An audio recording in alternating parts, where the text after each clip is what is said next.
ओम श्री शनिदेवाय नमः। प्राचीन समय की बात है। चक्रवर्ती राजा महाराज दशरथ, जिनके कार्य से राज्य की प्रजा सुखी जीवन यापन कर रही थी, सर्वत्र सुख और शांति का माहौल था। उनके राज्यकाल में एक दिन ज्योतिषियों ने बताया कि शनि ग्रह कृत्तिका नक्षत्र के अंतिम चरण में पहुंच चुके हैं और अब यह शनि रोहिणी नक्षत्र का भेदन कर जाएगा, जिसे रोहिणी शकट भेदन भी कहा जाता है।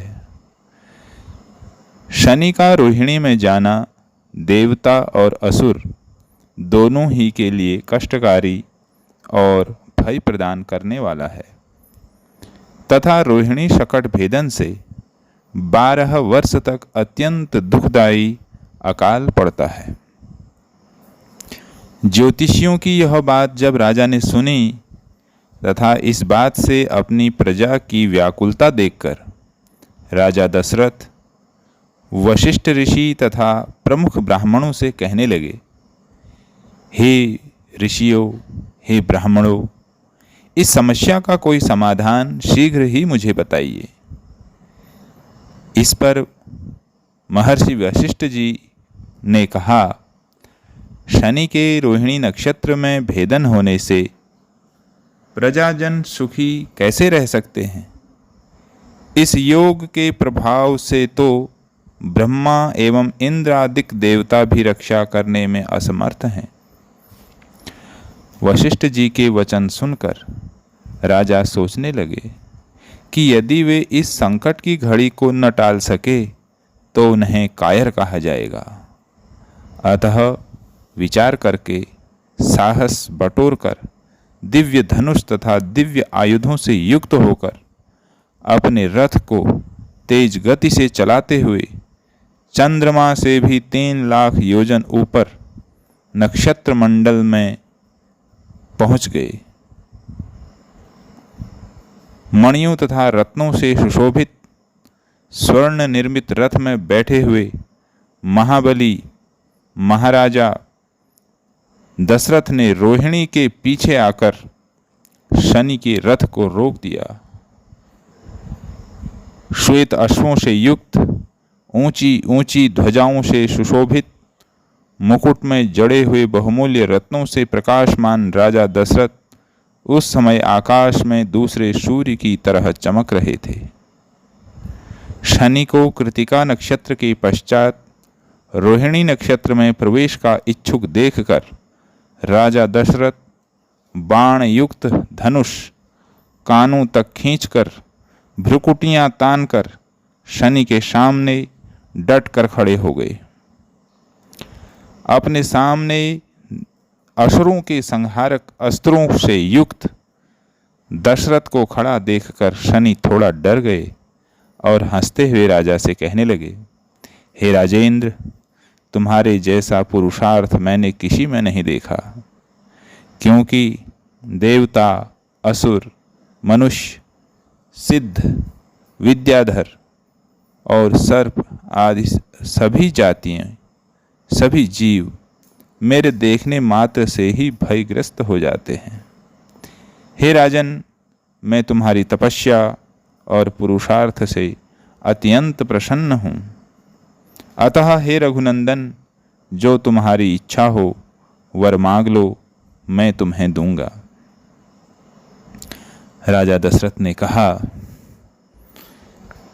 हे सूर्यपुत्र, हे शनिदेव, यदि आप मुझसे प्रसन्न हैं तो मैं एक ही वर मांगता हूं कि जब तक नदियां, सागर, चंद्रमा, सूर्य और पृथ्वी इस प्रकृति में हैं, तब तक आप रोहिणी शकट भेदन कदापि न करें। मैं केवल यही वर मांगता हूं और मेरी कोई इच्छा नहीं है।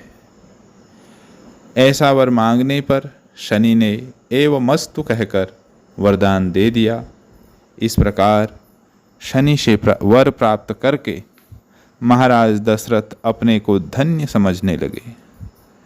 शनिदेव बोले, मैं आपसे बहुत ही प्रसन्न हूँ, आप और भी वर मांग लो।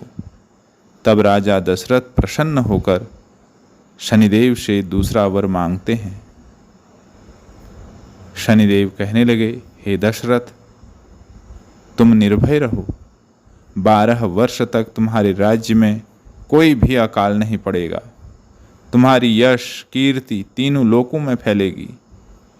ऐसा वर पाकर राजा प्रसन्न होकर धनुष बाण रथ में रखकर सरस्वती देवी तथा गणपति का ध्यान करके शनिदेव की स्तुति इस प्रकार करने लगे।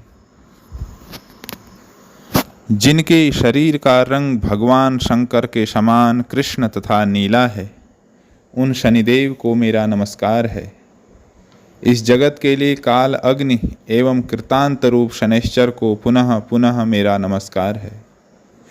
जिनका शरीर कंकाल जैसा मांसहीन तथा जिनकी दाढ़ी मूंछ और जटा बढ़ी हुई है, उन शनिदेव को नमस्कार है। जिनके बड़े बड़े नेत्र, पीठ में सटा हुआ पेट तथा भयानक आकार वाले श्री शनिदेव को नमस्कार है।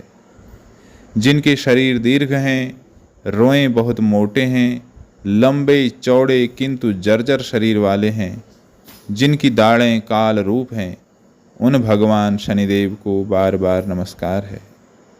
हे शनिदेव, आपके नेत्र कोटर के समान गहरे हैं, आपकी ओर देखना कठिन है। आप रौद्र भीषण और विकराल हैं, आपको शत शत नमस्कार है। हे सूर्य नंदन, भास्कर पुत्र, अभय देने वाले देवता, वली मुख, आप सब कुछ भक्षण करने वाले हैं, ऐसे श्री शनिदेव को मेरा सादर प्रणाम है। आपकी दृष्टि अधोमुखी है। आप संवर्तक, मंद गति से चलने वाले तथा जिसका प्रतीक तलवार के समान है, ऐसे शनिदेव को पुनः पुनः नमस्कार है। आपने तपस्या से अपने देह को दग्ध कर लिया है। आप सदा योगाभ्यास में तत्पर, भूख से आतुर और अतृप्त रहते हैं, आपको सर्वदा सर्वदा नमस्कार है।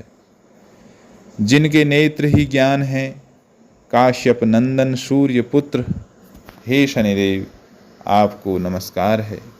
आप संतुष्ट होने पर राज्य दे देते हैं और रुष्ट होने पर उसे तत्क्षण क्षीण कर लेते हैं, ऐसे श्री शनिदेव को नमस्कार है। देवता, असुर, मनुष्य, सिद्ध, विद्याधर और नाग, ये सब आपकी दृष्टि पड़ने पर समूल नष्ट हो जाते हैं, ऐसे श्री शनिदेव को प्रणाम है।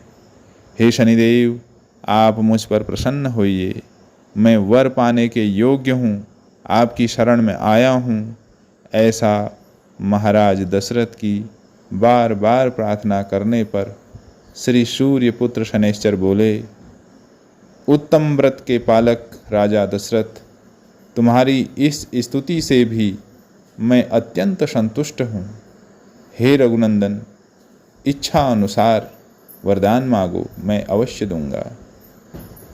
महाराज दशरथ बोले, प्रसन्नो यदि मे सौरे वरम देहि ममैप्सितम् अद्य प्रभृति पिंगाक्ष पीड़ा देया न कस्यचित्।